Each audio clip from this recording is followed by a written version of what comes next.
Welcome everyone to another episode of Time for BL.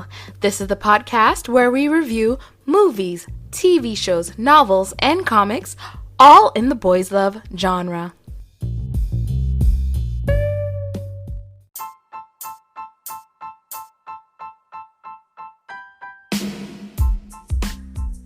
Okay, so episode 8.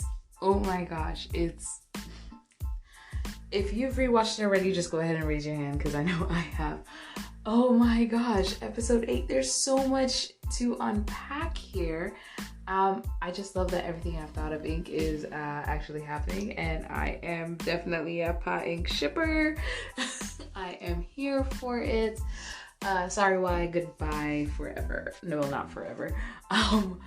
I don't know where to start with this because, of course, I want to talk about the ending because that ending was intense. And, of course, I eventually knew it was going to get somewhere like that because, especially with how Pat has basically been on the edge of exposing them every single time. Like, oh, let's try to start at the beginning. I love that it starts with us kind of seeing the lovey-dovey with all the little pictures hanging on the bed, the two uniforms together in the room, and the fact that they basically moved into Pran's dorm. Which is good for Pa because I really do believe she needs her own space, and the fact that her family expects her to live with her nasty brother and clean up after him all the time is just horrible. Let Pran clean up after him instead, or force him to clean up, who knows. But yes, I love all the little romantic things we saw. I love the fact that we saw them being there for each other when the other person is emotional and just kind of understanding each other's feelings and really having conversations and not being afraid, because the thing is, the truth is, with relationships, sometimes you have to get angry. And not being afraid to get angry at each other. But this is the important part. Coming to that place where they can talk calmly, because that's very important, and coming to a solution. And we saw that over and over again with how they help each other out, how they comfort each other, and in the end how they, in their disagreement, in their argument, were coming to a solution and outed themselves. It was all their fault. I was wondering how everything was going to be resolved with Y having that crush on Pa, because, you know, it's still the whole thing with Pran is he doesn't want to reveal his relationship with Pat from any period because they've known each other from high school and none of his friends know this. Which I still don't understand why his friends couldn't just know, look, we went to high school together. They went really on the extreme, and I can understand why. We're going to see, of course, why. Just being upset in the next episode because Pran just never told him. That's like what's upsetting for him. Pran never told him. And I think we're definitely going to see that in episode 9. But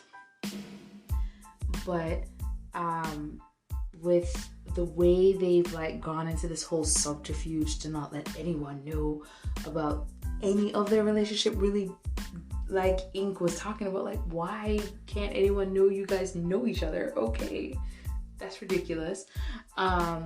But you know, they're gonna see the blowback from that. Hopefully things get, well, I do believe things will get resolved and they will do better, and their friends will come around for them after, of course, the hating and the pushing away and the arguments. Who knows? The one thing I was kind of surprised from the preview for the next episode. I understand why being upset the way he is. Like in the preview, I do believe he's gonna take some time. But Corn surprised me because I thought Corn was like yeah, upset, but just be like, just explain it to me and then get over it. With the way they've played the relationship between Corn and Pat. But, you know, I gotta wait to see if how I'm looking at that is going to be different, because of course I've never read the novel, so I'm just going off of what I felt based on seeing their relationship throughout the series so far up to this point. I want to talk about why real quick. So one thing I realized, especially after watching this series, Y thinks he's the main character. Like, in Y's mind, he is the main character of this story. He, Pat is only out to get him and everything is about him. Y is definitely, I think he is the center of the universe for the story. So that was actually kind of funny to me, because within their group, Pran is actually the side character, while in reality, Pran is one of the main characters of the show. I don't know if that makes sense to you the way it makes sense to me. It's just more like group dynamics, because in Pat's group, he is the main character. He is the center of everything. But in Pran's group, he is one of the side characters mainly. Yeah, he does take charge in certain situations, but it's more like, hey, Pran, we need you to do something, because you're the guy for this job. Kind of deal. So that's like kind of something I noticed, and I actually kind of like that about it, because it shows that, well, do I like that it shows that about Pran? Because we've seen from Pat how, like, he is not aggressive as in mean, but more aggressive in his personality and always being the center of attention. Not necessarily a bad thing, but you're not being afraid to go for what he wants, versus Pran always having to be pushed to go for something that everyone knows he's good at, or everyone knows he would actually like. But because of his family dynamic, he knows he can't go for that, or he can't have that. So I might be reading too much into it, but I feel like that's what that showed me as far as the characters and the dynamics and the relationships that they have. But yeah, as far as it's concerned with Y, especially with Pran having to be like, look, dude, that's his sister. He's not trying to go after some girl you like. It's nothing like that. Oh my god. And I actually do also love Y and Ink's like interaction, with Ink being like, yo, who are you? Oh yeah. And not wanting to give information because she's trying to get with Pat. And I am here for it. Like, you go get your girl. Y'all are cute together. Oh my gosh, the scene with them waiting for the senior. So here's the thing. When I was watching it, I'm like, is the senior actually inviting that girl out for dinner, or did she like do it as a ruse to get Pa to dinner?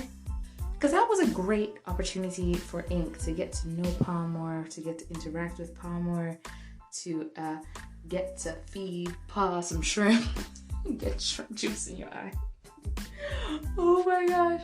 But yeah, I did wonder, was there a little sneakiness there in being like, hey, do me a favor, call us and say you're not going to be able to make it to the dinner.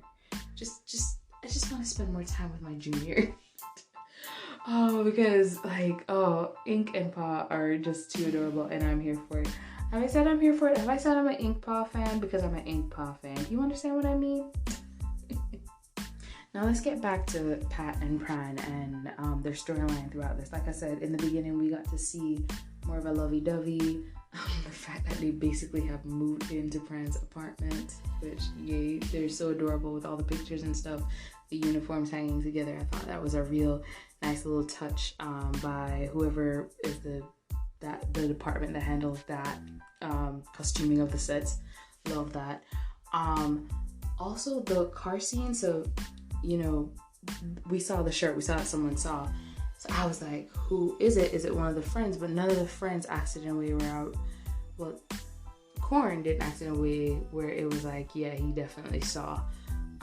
And from my recollection, neither did Y. So I was like, who saw Pran getting into Pat's car? And then with the way Pat's father spoke to him when he came home, I'm thinking it's his father who did it, but I'm also, with how everything with the show has been going, I'm also wondering if that was, a little misdirection on their part to make you think it's the dad. Again, haven't read the book, so I don't know. No spoilers. So I do wonder, is it the dad that saw, or is it not? Because his reaction to him being in a play over rugby makes sense if that's what he's angry about, because he wants his son to play this rough sport and be tough, and like instead you're going acting. What do you think you're doing? No, we're sportsmen. You play sports, so I can see that.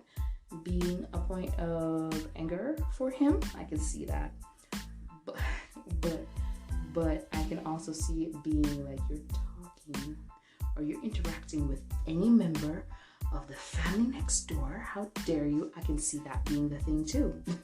So it's kind of like okay, it could be this. It could be this. And he didn't give it away, but with his level of anger, I don't know. I'm thinking it's gonna be the dad, unless it's someone else, and then we find out, and then I'm wrong. But I think it's gonna be the dad. But it might be just too obvious. I think, like with the way they've been trying to mislead and misdirect in some ways, not in all ways. They've kind of just made it obvious with some stuff. But yeah, I was misdirected with ink, so who knows what else I was misdirected with. But yeah, am I loving this show still? Of course, you can hear it in my voice. Everything is going amazingly. I still think it's very well written. Cringe is cringy though. God, the cringe is cringy. But some part of me feels like it's written to be that cringy. I mean, why not? But yeah, the ending of this episode. The entire time I was like, y'all are getting caught. Y'all are gonna get caught. Y'all are gonna get caught. And then the thing just falls. I'm like, so y'all were having this conversation on stage? How stupid. Y'all couldn't wait to get him, but hey, the script needed it so they could get caught by every single person in the department and all their friends who came to check on them and greet them and hang out with them, and yeah. Of course. But, I mean, what do we expect? They're dumb teenagers still. I mean, they're dumb college students. Oh, but yeah, I do also love the little preview we get with Pa Ink and Pat and Pran having dinner together, because at least they still have Ink and Pa in their lives, and of course Pa is not really, because she loves both of them. We've seen from the beginning that, you know, she's close to both of them in different ways and cares about both of them. So, and sees them both as, you know, her older brothers, so it makes sense. And with Ink, just her, of course, just being a good friend all along, and just being this close friend and being there for them. So I'm happy to see that scene, happy to see that they're gonna, of course, have them. But yeah, of course, as always, cannot wait. What I'm gonna do is I'm actually gonna post a link to a playlist, if I can, in the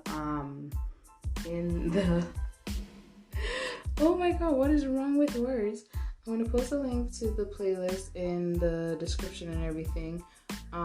So go ahead. The playlist is gonna have all the episodes in order. If you just wanna have a playlist saved on YouTube, that's gonna have it. If you don't already do that, playlists make it really easy, because the person who's running the playlist has been making sure to add the episodes as soon as they are available on YouTube. Hopefully they continue to do that. I will do my best to remember to give them recognition.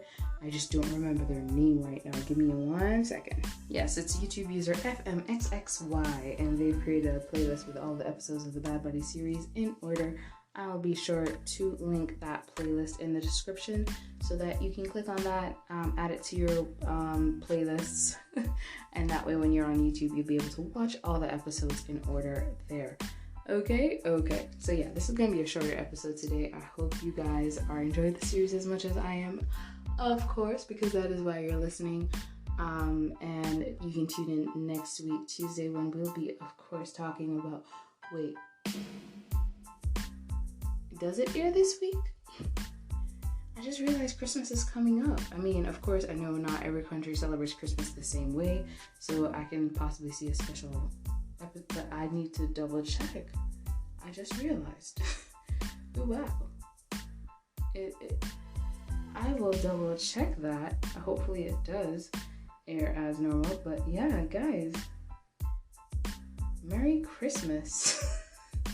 Oh my gosh, so I'm going to be uploading this on Tuesday, of course. It's not Tuesday yet, so it's just clicking. Merry Christmas to all and to all. A bad buddy. But yeah, Christmas is coming up, so make sure to spend some time with your loved ones, be it the people in your life, the family in your life, or the pets in your life, or the plants in your life, whoever your loved ones are. And enjoy. When is New Year? Now I'm just thinking, oh my gosh, when is New Year? I need to actually look on a calendar and make sure I actually know when the episodes are coming out and everything. But yeah, we'll continue to talk about Bad Buddy the series. Remember, full episodes do start next month. Oh my gosh, that's right around the corner. Yeah. Wow, that's right around the corner. I better finish editing stuff. But yeah, thank you guys so much for listening as usual to my ramblings about Bad Buddy the series. I cannot wait to see what happens next and to continue enjoying the show. I hope you are too. And this is still my favorite Thai show. But Bad Buddy is definitely replacing my second and becoming a second, because I think my second would probably be oh gosh, what's this called? Puppy Love Secret. Oh god, you know what I'm talking about, with Off and Gun. I think that would be my second. I think Bad Buddy has replaced my second, but it still hasn't replaced my first. So we'll see. We'll see what happens. Maybe by episode 12 it will. Alright. Have a wonderful evening, and thank you guys so much for tuning in. This is JD Young, and maybe next time we can make some more time for BL. Have a good day.